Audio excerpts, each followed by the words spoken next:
मैं हूँ रजनीश वादा, आप सभी का स्वागत है। अभी तक हमने बीजे अकाउंटिंग सॉफ्टवेयर में देखा कि अकाउंट्स मास्टर और अकाउंट्स कैसे बनाते हैं, अकाउंट ग्रुप कैसे बनाते हैं, कंपनी कैसे क्रिएट करते हैं। आज हम बात करने जा रहे हैं आइटम्स की, कि हम आइटम्स कैसे क्रिएट करते हैं या आइटम ग्रुप कैसे बनाते हैं। पहले देखते हैं ये होता कहाँ पर है। एडमिनिस्ट्रेशन में जाएंगे, मास्टर में गए, उसके बाद यहाँ पर है आइटम और आइटम ग्रुप। अब आइटम ग्रुप का क्या रोल है, पहले इसके बारे में बात करें। अगर आप किसी शोरूम में जाओ और आपको वहां पर किसी कपड़े के शोरूम में जाओ और आपको वहां पर सारे कपड़े एक साथ ही लगे हुए मिले, तो क्या आपको अपनी पसंद के कपड़े निकालने में आसानी होगी? नहीं। लेकिन अगर आप जब शोरूम में जाते हो तो आप देखते हो हर एक कपड़ा एक सिस्टम से लगा हुआ है। जेंट्स कपड़े अलग लगे होते हैं, लेडीज कपड़े अलग अलग होते हैं, जेंट्स के अंदर डेनिम अलग अलग होती है, उसके अंदर भी साइजेस अलग अलग होते हैं। उसका बेनिफिट क्या होता है कि जब भी आप कोई भी अपने साइज के हिसाब से या अपनी चॉइस के हिसाब से आप कपड़ा निकालना चाहते हो, आप आराम से निकाल सकते हो और रखने वाला भी आराम से रख सकता है। उसको भी आसानी, आपको भी आसानी। वही चीज अकाउंट ग्रुप, आइटम ग्रुप भी करता है। आइटम ग्रुप से हमारी अकाउंटिंग को तो फर्क नहीं पड़ता, लेकिन रिपोर्ट जनरेट करना बहुत आसान होता है। और आजकल तो खासतौर से जब से जीएसटी आया है, एसएसएन कोड आए हैं, तब से बहुत ज़रूरी हो गया कि आप आइटम ग्रुप बना के चलें। आइटम ग्रुप बनाने से बेनिफिट ये होता है कि अगर आपके पास एक एचएसएन कोड के अंदर सपोज 15-20 आइटम्स हैं, तो आपको अगर मान लो कोई एचएसएन कोड में कोई चेंजेस आते हैं या कोई लॉ में कोई चेंजेस होते हैं, तो आप सिर्फ आइटम ग्रुप में एचएसएन कोड चेंज करोगे तो आइटम्स में अपने आप चेंज हो जाएगा। सिमिलरली अगर आपको कोई टैक्स स्लैब चेंज करना है, या मान लो गवर्नमेंट ने कोई टैक्स स्लैब चेंज कर दिया है, कोई आइटम एचएसएन कोड पहले 18% पे था, अब वो 12% पे आ गया है या 5% पर आ गया, तो आपको एक एक आइटम को जाकर उसका जो है वो एसएसएन कोड या टैक्स चेंज नहीं करना। आप आइटम ग्रुप में चेंज करोगे तो सबके साथ अपने आप ही हो जाएगा। ऐसे कुछ और फीचर्स भी हैं जो आप आइटम ग्रुप के साथ कर सकते हो। तो आइटम ग्रुप में आप यहाँ जाइए, ऐड कीजिए। हमने ऐड कर दिया। सपोज अभी मैं अगर मान के चलता हूँ कि एक स्पेयर पार्ट्स का मैन्युफैक्चर करने वाली एक कंपनी है जो हीरो होंडा या मारुति के लिए स्पेयर पार्ट्स बनाती है। सॉरी, हीरो होंडा या होंडा या मारुति के लिए स्पेयर पार्ट्स बनाती है। तो मैं ले लेता हूँ होंडा। प्राइमरी ग्रुप यस या नो। आप इसमें प्राइमरी ग्रुप यस और नो दोनों रख सकते हैं। जैसे एक मान लो अगर हमें होंडा के अंदर और सब ग्रुप बनाने हैं, तो हम इसका प्राइमरी ग्रुप यस भी रख सकते हैं। बाय डिफॉल्ट बीजे में एक ग्रुप बना होता है जनरल। अगर मैं यहाँ पर प्राइमरी ग्रुप नो करता हूँ तो होंडा जो है जर्नल का एक पार्ट बन जाएगा।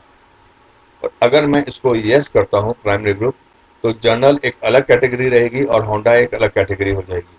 तो मैं इसको यहाँ पर कर रहा हूँ यस। आप इसमें जितने मर्जी सब ग्रुप बना सकते हो। और इसको मैंने कर दिया। ऐसे मैं डाल रहा हूँ मारुति। अब देखिए मैंने 3 ग्रुप बना दिए, इसको मैं लिस्ट चेक करूंगा।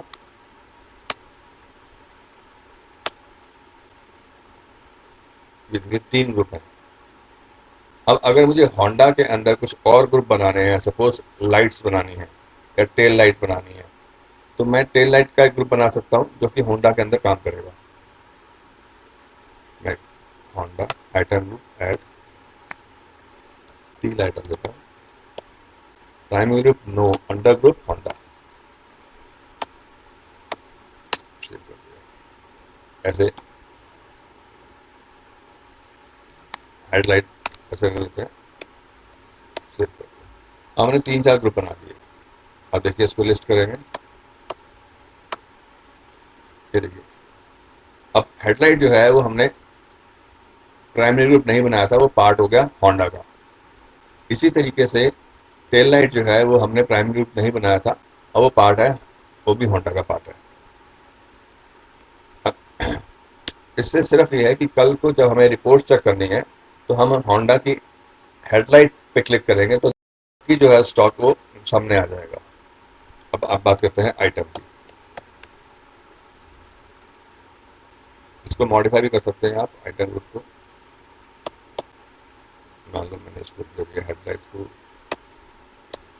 चाहूँ तो इसको मॉडिफाई कर सकता हूँ। ये इसकी जगह मैं इसमें मारुति डालना चाहूँ, मारुति हो जाएगा। और जैसे मैंने इसको चेंज किया तो ये जो भी चेंजेस हैं वो अपने आप आइटम के अंदर भी हो जाएंगे। अब बात करते हैं हम आइटम की। आइटम ऐड, हमने आइटम में एक नाम ऐड किया, हेडलाइट 800। 800 सीसी की जो मारुति थी उसकी हेडलाइट की बात कर रहे हैं।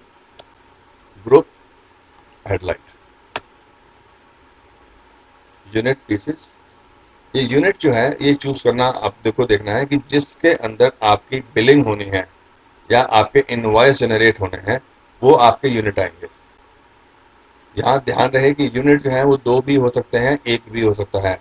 मैंने आपको पहले भी एग्जांपल दिया था कि अगर मान लो आपकी एक स्टेशनरी की शॉप है तो आप पेन जो है वो बॉक्सेस में भी बेचते हो और पेन लूज भी बेचते हो पर पीस के हिसाब से। तो अगर आपकी ऐसी कोई भी रिक्वायरमेंट है, ऐसी कोई भी आपकी बिजनेस की रिक्वायरमेंट है कि जब आपको एक आइटम बॉक्स में भी बेचनी है और पीसेज में भी बेचने हैं तो हम यहाँ पर मल्टीपल यूनिट की या ऑल्टरनेट यूनिट के ऑप्शन को चूज करेंगे। अभी हमने यहाँ पर चूज नहीं किया है। ऑल्टरनेट यूनिट कहाँ पर होती है मैं आपको भी दिखाता हूँ।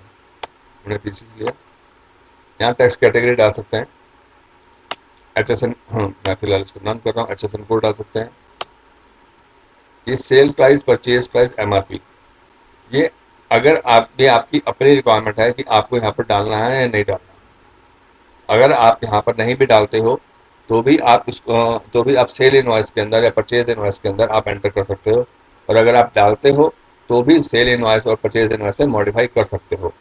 यहाँ पर ये ज़रूरत या काम तब आता है जब आप एक सेल काउंटर के ऊपर माल बेच रहे हो और आप नहीं चाहते हो कि आपका जो भी यूज़र है जो बिलिंग या इनवॉइसिंग कर रहा है वो सेल प्राइस में कोई चेंजेस कर सके और बाय ऑटोमेटिकली यहाँ से उठ के जो है वो रेट जो है सेल इनवॉइस पे चला जाएगा। ये उस केस में ज़्यादा काम आता है।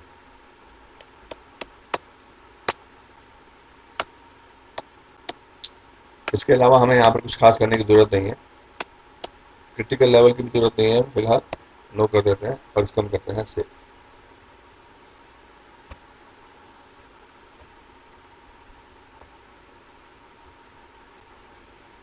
एक और डाल देते हैं, हेडलाइट 800।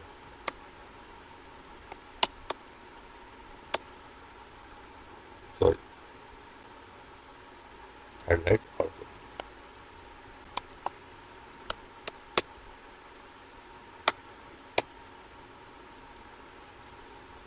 सेव कर देते हैं। नो मांगेगा, यस। हमने यहाँ पर दो आइटम बना दी और हमने उसका आइटम में ग्रुप बना दिया।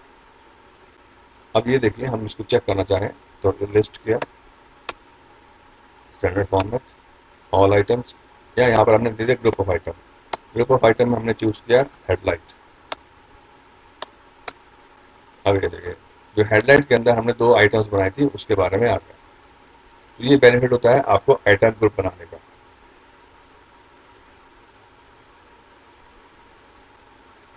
मॉडिफाई करना चाहें तो मॉडिफाई भी कर सकते हैं।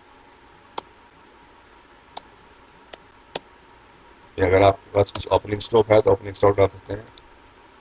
120 पीसेज का ओपनिंग स्टॉक है, सपोज 250 लाइट है, सॉरी 30,000 का ओपनिंग स्टॉक होगा और आप उसको यहाँ पर सेव कर देंगे। तो उम्मीद है आपको ये समझ आ गया होगा कि आइटम्स कैसे बनाने हैं। नेक्स्ट वीडियो में बात करेंगे सेल इनवॉइस के ऊपर। Bye bye, thank you.